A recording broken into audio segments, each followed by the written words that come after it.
Dear students, आज हम standard ninth English Beehive का फर्स्ट चैप्टर करने वाले हैं, जिस चैप्टर का नाम है the fun they had. The fun they had ये लेसन आइजैक एसिमोव ने लिखा हुआ है और ये एक साइंटिफिक फिक्शन स्टोरी है जिसमें 22वीं सदी में यानी कि आज से 200 साल बाद किस प्रकार से बच्चे पढ़ रहे होंगे उसके ऊपर एक कल्पना करके ऑथर ने यहाँ पर दो कैरेक्टर को साथ में लेकर के टॉमी एंड मार्गी को इस लेसन को लिखा है। फिक्टिशियस स्टोरी है ये, इमेजिनरी।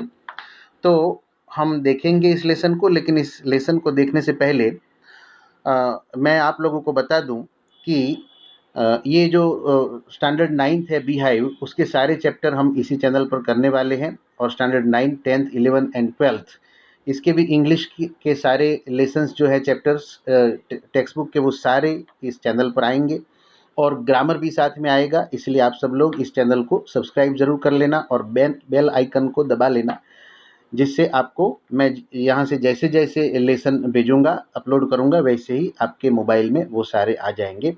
तो हम इस लेसन को स्टार्ट करते हैं। The fun they had. Margie even wrote about it that night in her diary. मतलब मार्गी जो है उसने अपनी डायरी में उस चीज़ के बारे में उस रात को लिखा। On the page headed 17 May 2157 she wrote, today Tommy found a real book. यानी कि जिस पेज में डायरी के उसने लिखा था उस पेज में तारीख थी 17 मई 2157, यानी कि 22वीं सदी का उत्तरार्ध। और उसमें उसने क्या लिखा? Today Tommy found a real book. अब ये जो शुरुआत है उससे हमें पता चलता है कि ये जो समय है इस लेसन का वो अभी का नहीं है, लेकिन आज से करीब 150 पौने 200 साल बाद का है। तो उस समय किस प्रकार से वो अपने स्कूल में पढ़ते होंगे, किस प्रकार का उनका स्कूल होगा और कैसे पढ़ते होंगे, वो सारी चीज़ यहाँ पर ऑथर ने इस लेसन में हमें बताई है। तो यहाँ लेसन की शुरुआत होती है कि मार्गी जो है वो अपनी डायरी में लिख रही है। क्या लिख रही है? 17 मई 2157, यानी कि वो जो तारीख है उस तारीख को, उस रात को उसने लिखा today Tommy found a real book, यानी कि आज टॉमी को एक रियल बुक मिली। रियल बुक का मतलब यहाँ पर ये होता है कि उस समय बुक्स नहीं होंगे, क्योंकि आज से 200 साल बाद की बात है, तो उस समय बुक्स नहीं होंगे। सभी जो बुक्स होंगे या जो भी कंटेंट होगा वो शायद कंप्यूटरों में या तो टीवी स्क्रीन पर ही देखते होंगे, तो रियल बुक छपते नहीं होंगे। तो जब पुरानी बुक, रियल बुक उनके हाथ में आएगी तो उनको स्वाभाविक रूप से आश्चर्य होने वाला था। तो इसीलिए यहाँ पर इस बात का जिक्र ऑथर ने इस जो स्टोरी है उसकी शुरुआत ऐसे की है। It was a very old book.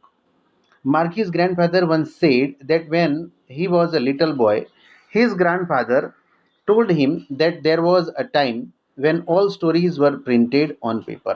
मार्गी जो है उसके ग्रैंडफादर ने उसको बताया था कि जब वो छोटे थे तब उनके ग्रैंडफादर ने उनको बताया था कि जब उन्होंने ऐसा सुना है कि इस प्रकार की जो स्टोरीज़ है या तो इस प्रकार की जो बुक्स है वो बुक्स पहले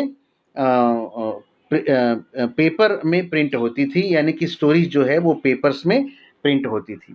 they turn the pages which were yellow and crinkly. उन्होंने पेज जो है वो टर्न किए, तो वो पेजेस कैसे थे? तो येलो हो गए थे। येलो इसलिए हो गए थे क्योंकि कोई भी पुरानी बुक हो जाती है, जब वो बुक नई होती है तो उसके पेजेस एकदम वाइट होते हैं, लेकिन जैसे जैसे वो 5 साल, 10 साल, 20 साल, 15 साल, 100 साल हो जाते हैं तो वो उस बुक के जो पन्ने हैं वो येलोइश कलर पकड़ लेते हैं, इसलिए उसको येलो यहाँ पर कहा गया है। एंड क्रिंकली, क्रिंकली का मतलब है कि जिसके ऊपर काफ़ी सारे फोल्ड्स हो गए हो, लाइंस हो गई हो, तो ऐसी ये जो बुक है। And it was awfully funny to read words that stood still instead of moving the way they were supposed to.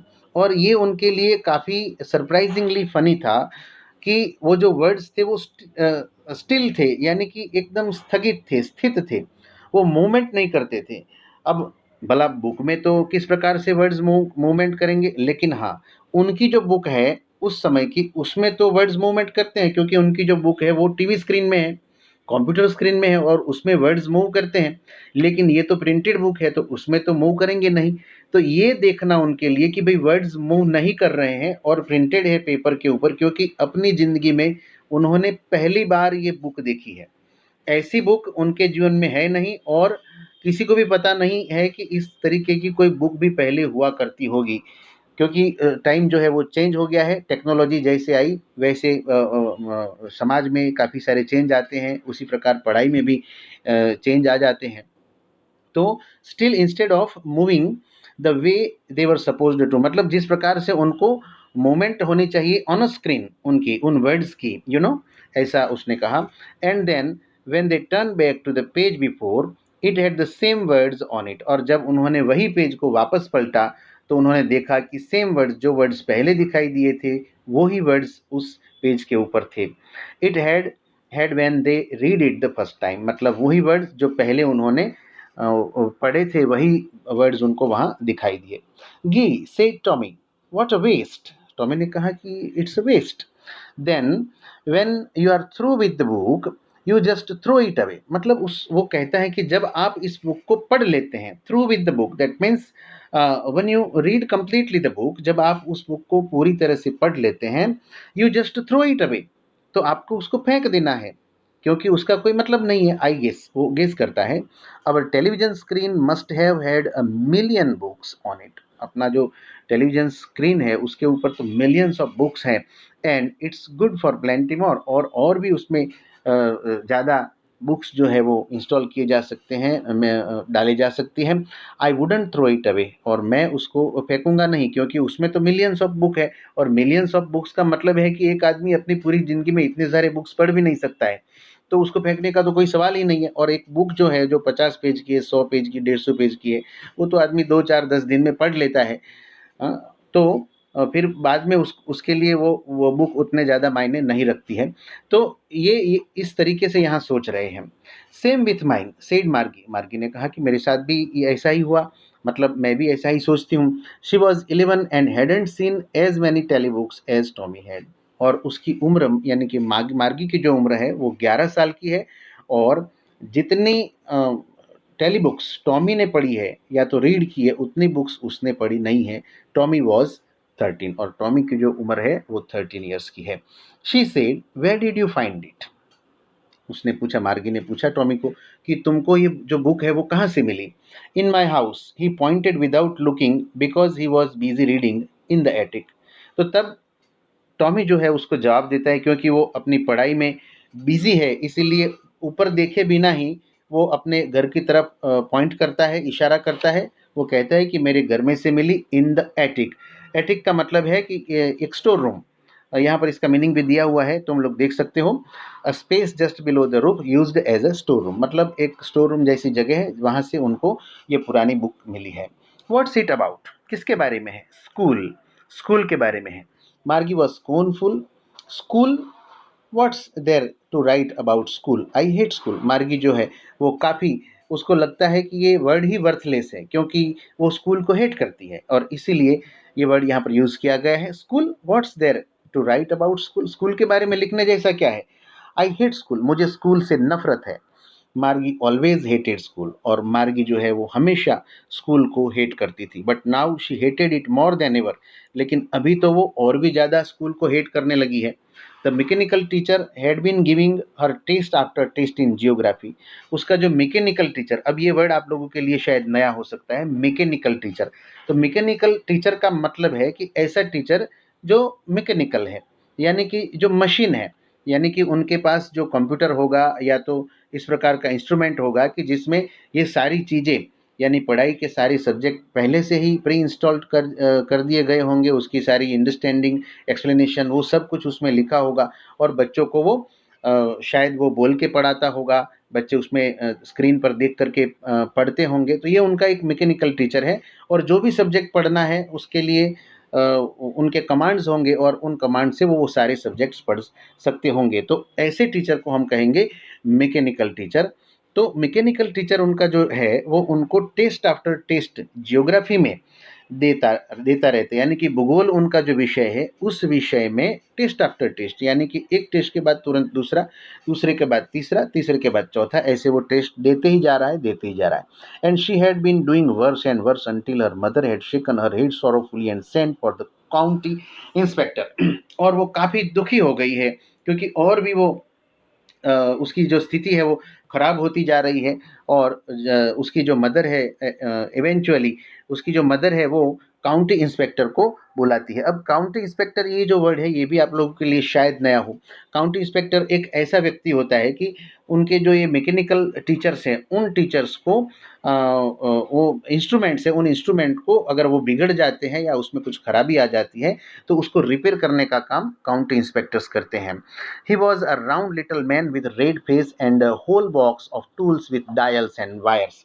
अब यहाँ पर ये इस लाइन में उस काउंटी इंस्पेक्टर का डिस्क्रिप्शन दिया गया है कि वो एक राउंड लिटल मैन है, यानी कि वो गोल मटोल है, उसका फेस जो है वो रेड है और उसके पास एक बड़ा सा बॉक्स है, उस बॉक्स में टूल्स है, टूल बॉक्स है। और क्या है उसमें, तो डायल्स एंड वायर्स हैं। He smiled at Margie and gave her an apple. उसने मार्गी की तरफ स्माइल किया और मार्गी को एक एप्पल दिया। Then took the teacher apart. और उस टीचर को उसने वहाँ से सेपरेट कर दिया। Margie had hoped he wouldn't know how to put it together again. और मार्गी जो है वो बैठे बैठे होप कर रही है, उसको ऐसी आशा, मतलब वो मन में ऐसा सोच रही है कि अगर इसको ये रिपेयर करना ना आए और ये वापस इसको जोड़ ना पाए तो अच्छा है। ऐसा वो क्यों सोच रही है, क्योंकि उसको पढ़ना ना पड़े, क्योंकि वो उस स्कूल को हेट करती है, क्योंकि उनकी जो स्कूल है वो घर में ही है। हमारी तरह हम जैसे एक बिल्डिंग है, स्कूल है, उसमें जाते हैं, वहाँ टीचर्स आते हैं, उनके साथ हम पढ़ते हैं, ऐसा वहाँ पर नहीं है। एक कमरे के अंदर वो सब लोग बैठे हैं और वहाँ पर उनको उस जो मशीन है, मशीन के सामने, मशीन उनका टीचर है, उसके सामने बैठ जाना है और वहाँ पढ़ते रहना है। और वो मशीन जैसे कमांड देता है वैसे उनको होमवर्क भी करना है, सारे काम करने हैं। तो इसलिए वो काफ़ी बोर हो गई है, कंटाल गई है, तो इसलिए वो ऐसी स्कूल को वो हेट कर रही है। और इसलिए वो कहती है कि उसको ऐसी होप है कि अगर ये ना जानता हो इसको रिपेयर करना तो अच्छी बात है, ताकि मुझे तो इससे छुटकारा मिले। But he knew how all right and after an hour or so there it was again. यानी कि वो तो सब कुछ जानता है, क्योंकि वो तो काउंटी इंस्पेक्टर है, वो तो एक्सपर्ट है, और इसीलिए वो एक आध घंटे में ही वो सब कुछ रिपेयर करके वापस ले आता है। लार्ज एंड ब्लैक एंड अगली with a big screen on which all the lessons were shown and the questions were asked। और वापस वही सिलसिला शुरू हो गया, लार्ज एंड ब्लैक एंड अगली। अब उसको अगली कहा गया है क्योंकि वो काफ़ी बड़ा स्क्रीन है, ब्लैक भी है, और अगली यानी कि उसको अच्छा नहीं दिखता है दिखने में। और बिग स्क्रीन है, और वहाँ सारे लेसन्स भी दिखाए जाते हैं और क्वेश्चंस भी पूछे जाते हैं। That wasn't so bad. The part Margie hated most was the slot where she had to put homework and test paper. अब मार्गी जो है उसके लिए वो पूरा ही अच्छा उसको नहीं लगता, ऐसा नहीं है, लेकिन वहाँ पर जो एक सब्जेक्ट का जो पार्ट है, यानी कि एक पार्ट, एक हिस्सा है उस स्लॉट को, और वो स्लॉट कौन सा स्लॉट है, तो होमवर्क का जो स्लॉट है उस स्लॉट को वो पसंद नहीं करती है, टेस्ट पेपर का जो स्लॉट है उसको। क्योंकि होमवर्क का जो स्लॉट है यानी कि एक गिवन स्पेस है जिसमें उनको अपना होमवर्क सबमिट कराना है, जिसमें अपने टेस्ट पेपर्स को सबमिट कराने हैं, तो ये उसको पसंद नहीं है। क्योंकि होमवर्क करना तो हमें भी अच्छा नहीं लगता है, हमें भी अगर टीचर ज़्यादा होमवर्क दे दे तो हमें भी ऐसा लगता है कि इतना सारा कहाँ से दे दिया। लेकिन यहाँ पर ये तो मैकेनिकल टीचर है तो ये तो होमवर्क देता ही जाएगा और ये लोग उसको सबमिट कराते ही जाएंगे। She always had to write them out in a punch code they made her learn when she was 6 year old। अब उनको ये जो होमवर्क है वो किस में लिखना है, तो पंच कोड में लिखना है। जैसे कि एक जो OMR शीट आती है और उसमें जिस प्रकार से कोड्स होते हैं, तो शायद उस प्रकार के कोड्स होते होंगे। तो उसमें उनको टिक करके या ऐसे कोडिंग लैंग्वेज में उनको आंसर्स दे करके उस स्लॉट में उसको सबमिट करना पड़ता होगा। तो they made her learn when she was 6 year old. और इस प्रकार से आंसर्स लिखना उसको जब वो 6 साल की थी तब से उसको सिखा दिया गया था। And the mechanical teacher calculated the marks in no time. और जैसे ही ये लोग अपना टेस्ट देकर के उस स्लॉट में डाल देते हैं और तुरंत ही वो जो मैकेनिकल टीचर है उनको उसका रिजल्ट दे देता है। The inspector had smiled after he was finished and patted Margie's head. अब इंस्पेक्टर जो है उसने अपना काम पूरा कर लिया है और उसने मार्गी के जो सर है उसके ऊपर उसने धीरे से पैट किया। He said to her mother, उसने उसकी मदर को भी कहा, it's not the little girl's fault, ये उस बच्ची का फॉल्ट नहीं है Mrs Jones. I think the geography sector was geared a little too quick. वो कह रहा है कि मैं सोचता हूँ, मैं समझता हूँ कि जो जियोग्राफिकल सेक्टर है उस मैकेनिकल टीचर का, वो शायद थोड़ा जल्दी हो गया है, थोड़ा क्विक हो गया है और इसीलिए बार बार उसको test after test, test after test दिए जा रहा है।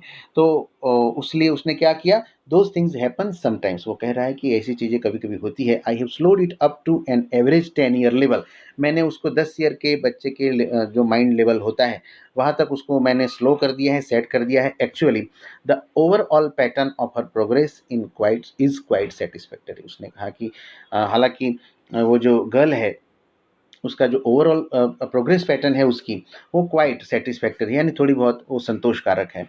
And he patted Margie's head again और उसने मार्गी का जो हेड है उसको वापस से पैट किया। मार्गी वॉज डिसअपॉइंटेड, मार्गी काफ़ी डिसअपॉइंट हो गई है, निराश हो गई है। She had been hoping they would take the teacher away all together. वो सोच रही है कि शायद टीचर यहाँ से चला जाए, वो लेके जाए अपने साथ में। They had once taken Tommy's teacher away for nearly a month because the history sector had blanked out completely। उसको पता है कि जो टॉमी के टीचर थे उसको वो 1 महीने के लिए वहाँ से लेके गए थे क्योंकि वो ख़राब हो गया था, बिगड़ गया था। उसका जो हिस्ट्री सेक्टर था वो टोटली ब्लैंक्ड आउट, यानी कि पूरे का पूरा वो इरेज हो गया था, उसमें कोई भी मेमोरी रही नहीं थी। तो वो 1 महीने के बाद रिपेयर होकर के आया था, तब तक तो टॉमी को जल से पड़ गए होंगे, मज़ा हो गई होगी, ऐसा वो सोच रही है। So she said to Tommy, why would anyone write about school. अब वो पूछ रही है टॉमी को कि कोई भी व्यक्ति स्कूल के बारे में क्यों लिखेगा। Tommy looked at her with very superior eyes. Tommy उसके सामने एक सुपीरियोरिटी के हिसाब से सुपीरियर आइज से जैसे वो देख रहा है। Because it's not our kind of school stupid. वो कह रहा है कि ये अपने जैसे स्कूल नहीं थे। This is the old kind of school that they had hundreds and hundreds of years ago. मतलब कई सैकड़ों साल पहले ये पुराने प्रकार के स्कूल्स थे। He added loftily pronouncing the word carefully centuries ago. अब उसने एक सुपीरियर वे में कहा, लॉफ्टीली यानी भार देकर के उसने कहा प्रोनाउंस करते हुए कि सेंचुरीज एगे, मतलब वो 13 साल का है, वो लड़की जो है वो 11 साल की है और वो थोड़ा बड़ा है, इसलिए अपना बड़ा होने का बड़प्पन यहाँ जता रहा है। तो जैसे कि वो ज्ञान दे रहा हो वैसे उसको वो लॉफ्टिल यानी कि भारपूर्वक कह रहा है कि सेंचुरीज एगो, यानी कि सदियों पहले इस प्रकार की स्कूल्स हुआ करती थी। Margie was hurt, well I don't know what kind of school they had all that time ago. वो कह रहे कि मुझे पता नहीं है कि उस समय किस प्रकार के स्कूल्स थे। She read the book over his shoulder for a while then said anyway they had a teacher. मतलब उसने उसके हाथ में जो बुक है टॉमी के, वो मार्गी ने थोड़ा बहुत पढ़ा उसको और फिर उसने उसको पढ़ना छोड़ दिया और कहा कि ठीक है, हो सकता है और उनके मतलब टीचर भी होते होंगे। यस। तो यहाँ पर जो टॉमी है वो जवाब दे रहा है, sure they had a teacher but it wasn't a regular teacher, it was a man. अब टीचर का मतलब इनके लिए ऐसा है, टीचर की डेफिनेशन ही पूरी बदल गई है उस समय में। ये एक लेखक की कल्पना है, इमेजिनरी स्टोरी है, ये आपको खास याद रखना है कि समय ऐसा भी एक बार ऐसा समय आने वाला है कि जब पढ़ाने वाले ह्यूमन बींग्स नहीं होंगे लेकिन मशीन्स होंगे। तो ये मशीन है। अब टीचर की डेफिनेशन उनके लिए ऐसी है कि एक बड़ा सा मशीन है जिसकी बड़ी सी स्क्रीन है और जिसके कई सारे स्लॉट्स है, कई सारे उसके पार्ट्स है, उसमें कई सारे सब्जेक्ट्स उसमें और मिलियंस ऑफ बुक्स उसमें स्टोर्स होती है और वहीं से हमको ज्ञान प्राप्त करना है। ये उनके टीचर की डेफिनेशन है, एक मशीन। तो अब यहाँ पर एक मैन टीचर हो, यानी कि एक आदमी टीचर हो सकता है, वो बात उनके गले नहीं उतर रही है। आज हम जो पहले गुरुकुल की परंपरा हुआ करती थी, जहाँ पर जंगलों में गुरुओं के आश्रम हुआ करते थे और वहाँ बच्चे पढ़ने जाते थे, वहाँ रहते थे और अपने गुरुओं के लिए वो लकड़ियाँ काट के लाते थे, कपड़े धो देते थे, गायों के लिए चारा लाते थे, गायों को दोहते थे, वगैरह वगैरह काम करते थे और गुरु उनको शिक्षा देते थे और उनको बड़े महारथी और बड़े योद्धा बनाते थे। तो ये एक हमारी परंपरा रही है। हर प्रकार की विद्या उनको, वेदों का ज्ञान, रामायण का, महाभारत का, गीता का, हर प्रकार का ज्ञान उनको दिया जाता था। सामाजिक ज्ञान दिया जाता था, फिलोसॉफी का ज्ञान दिया जाता था और प्रैक्टिकल नॉलेज भी उनको, योग आयुर्वेद का भी ज्ञान दिया जाता था, हर प्रकार का ज्ञान उनको दिया जाता था। तो ये हमारे लिए अभी कल्पना हो चुकी है। तो उसी प्रकार उनके लिए भी एक ह्यूमन बीइंग टीचर हो सकता है, ऐसी उनके लिए अभी इमेजिनेशन का विषय है। A man, how could a man be a teacher? मतलब वो एकदम सरप्राइजिंगली क्वेश्चन कर रही है। ह्यूमन बीइंग मतलब मनुष्य, आदमी, इंसान, एक इंसान कैसे टीचर हो सकता है? इससे हमें पता चलता है कि उनको ये पता ही नहीं है कि एक इंसान भी टीचर हो सकता है। Well, he just told the boys and girls things and gave them homework and asked them questions. Yes, उसने कहा कि बिल्कुल हुआ करता था उस समय में, और वो बॉयज़ एंड गर्ल्स को, यानी कि जो स्टूडेंट्स पढ़ने आते थे स्कूल्स में, उनको होमवर्क देता था, उनको क्वेश्चंस पूछता था। A man isn't smart enough, मतलब वो कह रही है कि मनुष्य जो है वो इतना स्मार्ट नहीं होता जितने ये कंप्यूटर होते हैं, जितने ये मैकेनिकल टीचर होते हैं। श्योर ही इज, बिल्कुल होता था। My father knows as much as my teacher, उसने कहा कि मेरे जो पापा है वो जितना मेरे टीचर, यानी कि मेरा जो मैकेनिकल टीचर है, मशीन टीचर जानता है, उतना ही मेरे फादर जानते हैं। He knows almost as much as I बेचा, मतलब वो बिल्कुल जानते हैं जितना टीचर जानते हैं। यहाँ पर आई बेचा का मतलब है कि आई बेट यू, मतलब मैं शर्त लगा सकता हूँ तुमसे कि मेरे जो फादर है वो जानते थे, और वो जो टीचर्स थे वो भी इतना ही जानते थे। मार्गी wasn't prepared to dispute that. She said, I wouldn't want a strange man in my house to teach me. मार्गी ने कहा, मार्गी जो है वो इस डिस्प्यूट में ज़्यादा उतरना नहीं चाहती थी, इसलिए उसने बात को आगे बढ़ाई। उसने कहा कि लेकिन एक अनजान आदमी को मैं मेरे घर में आकर के मुझे पढ़ाए, वो मुझे पसंद नहीं होगा, क्योंकि उसके मन में तो अभी वही है, क्योंकि स्कूल नाम की तो कोई चीज़ उस समय रही नहीं है। स्कूल यानी घर का एक रूम, और रूम में mechanical teacher, it is the definition of school for them उस समय। तो इसलिए चलो उसने वो बात को तो स्वीकार कर लिया कि भाई चलो इंसान टीचर हो सकता है, लेकिन घर पे आके कोई अनजान इंसान हमें पढ़ाए, वो मतलब मैं नहीं चाहती। Tommy screamed with laughter, Tommy जो है वो काफ़ी ज़ोर से हंसने लगा और कहने लगा, यू डोंट नो मच मार्गी, मार्गी तुम काफ़ी जानती नहीं हो। The teachers didn't live in the house, they had special buildings and all the kids went there. उसने कहा कि मार्गी देखो, टीचर मतलब घर पे वो पढ़ाने के लिए नहीं आते थे, लेकिन वो कहाँ होते थे, वो स्कूल में होते थे। एक स्पेशल बिल्डिंग हुआ होता था, और उस बिल्डिंग में वहाँ बच्चे भी आते थे और वहाँ टीचर्स भी आते थे, और उनको सबको साथ में टीचर्स पढ़ाते थे। And all the kids learn the same thing, और सारे जो बच्चे होते थे वो एक ही चीज़ सेम चीज़, यानी कि एक साथ 50 बच्चे हैं या 100 बच्चे हैं, तो ब्लैक बोर्ड पर जो टीचर अभी हमें हमें सिखाते हैं उसी प्रकार वो सिखाते होंगे, ऐसा वो कह रहा है। Sure, if they were the same age, और हाँ वो सारे एक ही एज के हुआ करते थे। But my mother says a teacher has to be adjusted to fit the mind of each boy and girl it teaches, and that each kid has to be taught differently. मतलब उसने कहा कि लेकिन मेरी मदर तो कहती है कि टीचर को एडजस्ट करना पड़ता है बच्चे की उम्र और उसके माइंड के हिसाब से। जो बॉय और गर्ल होता है, उसको जो पढ़ाने वाला है, तो उसकी जो उम्र होती है, उसका माइंड का जो लेवल होता है, उस हिसाब से उसको सेट करना पड़ता है। उतना लेवल को वहाँ सेट करके ही फिर उसको रखा जाता है। तो ये अभी की बात हो गई, यानी कि 22वीं सदी की बात हो गई, क्योंकि सबको अलग अलग सबका दिमाग एक नहीं होता, अलग अलग होता है, और सबको डिफरेंटली पढ़ाना पड़ता है। Just the same they didn't do it that way then, लेकिन वो लोग ऐसा नहीं करते थे। If you don't like it you don't have to read the book, उसने कहा कि अगर तुम्हें ये पसंद नहीं है तो तुम्हें इसको पढ़ने की आवश्यकता नहीं है। I didn't say I didn't like it, मैंने कहा कि, उसने कहा कि मार्गी मतलब कह रही है, सेड क्विकली क्विकली फटाफट उसने कहा कि मैंने ऐसा नहीं कहा कि मुझे ये पसंद नहीं है। She wanted to read about those funny schools, वो कह रही है कि मुझे उस समय की जो फनी स्कूल्स, यानी कि इस प्रकार की अगर स्कूल्स होती तो वो स्वाभाविक है कि सारे बच्चे इकट्ठा होते होंगे, खेलते होंगे, तो फन ही करते होंगे। तो मुझे भी अब उसके मन में भी इतनी सारी बातें सुनने के बाद एक उत्कंठा जाग गई है कि मैं भी पढ़ूं। They weren't even half finished when Margie's mother called Margie school. अभी तो उन लोगों की बात चल ही रही थी, तो बीच में मार्गी की मदर ने बोला कि चलो मार्गी, स्कूल का टाइम हो गया। Margie looked up, not yet mamma, अभी नहीं। Now said Mrs John, and it's probably time for Tommy too. उसने उसकी जो मिसिस जॉन्स है वो मार्गी की मदर है, और उसने कहा कि नहीं, अभी ही तुम्हें तुम्हें पढ़ना शुरू कर देना पड़ेगा, और शायद ये टॉमी के लिए भी स्कूल का टाइम हो गया होगा। Margie said to Tommy, can I read the book some more? With you after school, मतलब मैं तुम्हारे साथ ये बुक आफ्टर स्कूल यानी कि जब हमारा स्कूल ख़त्म हो जाए तो मैं पढ़ सकती हूँ। May be he said non चैलेंटली। Non चैलेंटली का यहाँ पर मतलब है कि नॉट शोइंग मच इंटरेस्ट और एंथुजियाज्म, यानी कि सॉरी केयरलेसली, यानी कि उसने उतना इंटरेस्ट नहीं दिखाया। किसने? टॉमी ने। जब मार्गी ने पूछा कि भाई स्कूल के बाद मैं तुम्हारे साथ ये बुक पढ़ना चाहती हूँ, तो उसने उतना इंटरेस्ट नहीं दिखाया, इसलिए यहाँ पर वर्ड यूज़ हुआ है नॉन चैलेंटली।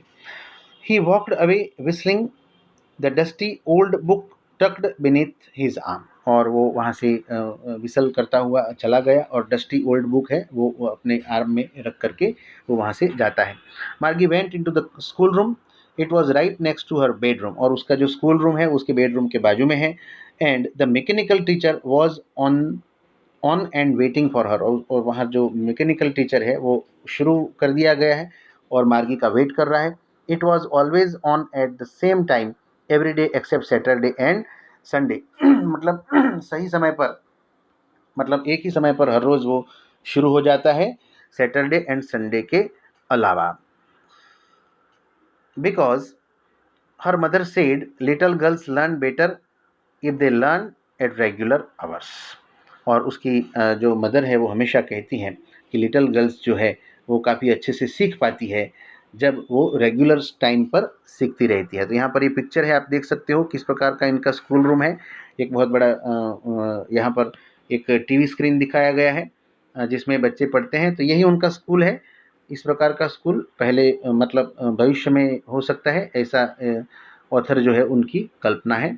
तो यहाँ पर मैकेनिकल टीचर जो है वो स्क्रीन के ऊपर फ्लैश हो रहा है, वो उनको दिखा रहा है सब कुछ।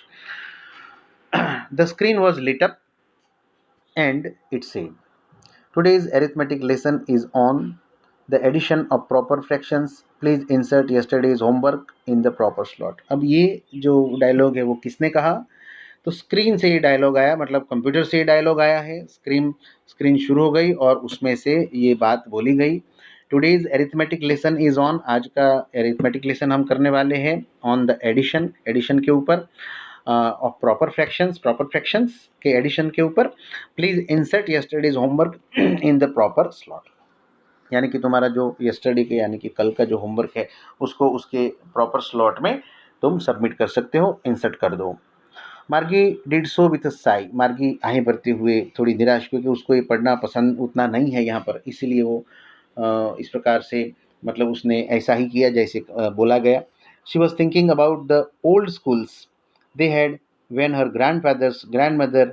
Grandfather was a little boy, मतलब अब वो सोचने लगी उस ओल्ड स्कूल्स के बारे में कि जब उनके ग्रैंडफादर के भी ग्रैंडफादर जो है वो जब छोटे बच्चे थे और शायद पढ़ने जाते थे, तो उस स्कूल के बारे में वो सोचने लगी। All the kids from the whole neighbourhood came, और ऐसी स्कूल्स में सारे बच्चे, आसपास के सारे बच्चे वहाँ पर आते थे पढ़ने के लिए। Laughing and shouting in the school yard में वो हंसते हुए, शाउटिंग चिल्लाते हुए, sitting together in the school room, और स्कूल के जो रूम्स है उसमें साथ में बैठते हुए, जैसे आज हम आते हैं और बैठते हैं पढ़ते हैं। Going home together at the end of the day, और जब दिन ख़त्म होता होगा, उनकी पढ़ाई ख़त्म होती होगी, तो सब सारे एक साथ में अपने अपने घर जाते होंगे। तो वो मतलब कितना अच्छा एक होगा कि ये घर में अकेले अकेले बैठना मैकेनिकल टीचर के सामने, उससे अच्छा है कि सबके सामने। अब ऐसी कल्पना वो करने लगी है, वो सोच रही है कि आज का जो समय है उससे जो पुराना समय था वो काफ़ी अच्छा था। ये एक पॉइंट है, ये पॉइंट आप लोग याद रखना। They learn the same things so they could help one another with the homework and talk about it, और वो कह रही है कि वो सारे के सारे एक ही क्लास के बच्चे सेम थिंग्स जो पढ़ते थे, और इसीलिए एक एक दूसरे को वो हेल्प भी कर सकते थे, एक दूसरे के साथ वो बात भी कर सकते थे और होमवर्क साथ में मिल करके कर सकते थे। तो ये सारी चीज़ें भी होती होंगी। And the teachers were people, और जो टीचर थे वो ह्यूमन बींग्स थे। The mechanical teacher was flashing on the screen, वहाँ से तुरंत मैकेनिकल टीचर जो है वो स्क्रीन के ऊपर फ्लैश हो रहा है और उसने पढ़ाना शुरू कर दिया। When we add fractions half and one fourth करके उसने जो पढ़ाना था वो शुरू कर दिया। मार्गी was thinking about how the kids must have loved it in the old days, और मार्गी जो है वो सोच रही है कि किस प्रकार से बच्चे जो है वो पुराने समय में, ओल्ड डेज यानी आज से 200 साल पहले, किस प्रकार से उनको पढ़ना इतना अच्छा लगता होगा। She was thinking about the fun they had, और वो सोच रही है कि कैसा फन उनको मिलता होगा, कितना मज़ा आनंद उनको आता होगा। तो यहाँ पर फन दे हैड यानी कि फन जो है, ये टाइटल का लेसन है। तो टाइटल लेसन का जो टाइटल है उसको इस प्रकार से लिया गया है, मतलब यहाँ से सेंट्रलाइज करके उसको टाइटल बनाया गया है। और वो जो मार्गी है वो सोच रही है कि किस प्रकार से वो सारे खुश होंगे, पढ़ते होंगे, खेलते होंगे, लेकिन हमारे नसीब में ऐसा नहीं है। तो ये था लेसन आइजैक एसिमोव के द्वारा लिखा गया, द फन दे हैड। और यहाँ पर जो दो जो बच्चे हैं उनके बीच में जो डायलॉग होता है उसके ऊपर से ये स्टोरी को बुना गया है। और ये एक साइंटिफिक फिक्शन स्टोरी है, फिक्शनल स्टोरी है। और ये बताया गया है कि किस प्रकार से आज से काफ़ी सालों के बाद जब साइंस और भी तरक्की कर लेगा तो किस प्रकार से स्कूल्स में पढ़ाई होगी। मैं आशा करता हूँ कि आप लोगों को ये जो लेसन है वो अच्छी तरह से समझने में आ गया होगा। और और भी नए लेसन्स 9th के आप लोगों को मिलते रहेंगे। इस चैनल को सब्सक्राइब करना मत भूलना और बेल आइकन पर दबाना मत भूलना, ताकि आप लोगों को नोटिफिकेशंस मिलते रहेंगे। Thank you.